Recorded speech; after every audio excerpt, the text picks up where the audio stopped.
New Senate investigation looking into the deadly January 6th attack at the Capitol reveals serious security breakdowns. The intelligence probe is the most detailed account of the riot so far. CBS 4 Washington correspondent Raquel Martin joins us live. Raquel, what does this investigation reveal?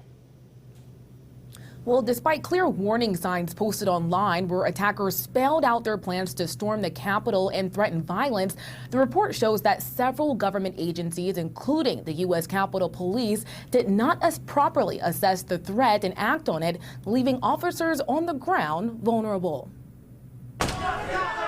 Brain injuries, chemical burns, and broken bones.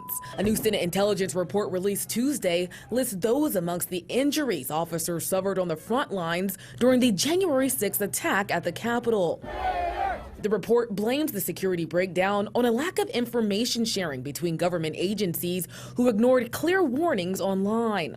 Identifies a number of serious shortcomings in Capitol security. Senate Minority Leader Mitch McConnell says the bipartisan investigation proves Congress must now act to close glaring security gaps. Colleagues' latest findings should guide the entire institution's ongoing security review. And while Michigan Democratic Senator Gary Peters agrees, there were insufficient plans. Folks were screaming into their radios, wondering who has a plan. That needs to change. He and Senate Majority Leader Chuck Schumer say the latest investigation only scratches the surface of the problem. The report did not investigate, report on, or hardly make any reference to the actual cause. Schumer accuses Republicans of limiting the investigation's scope to protect former President Donald Trump.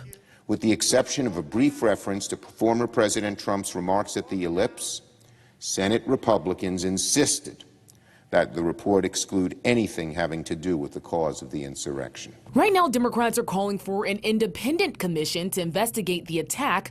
Just weeks ago, Republicans blocked that effort, calling it political and unnecessary. The fate of an independent commission remains unclear, but today Republican Senator Roy Blunt said he and Amy Klobuchar, Democratic senator, would be introducing a bipartisan piece of legislation to investigate the attack and to also apply new funds to help up and improve security across the Capitol. For now in Washington, Raquel Martin, back to you.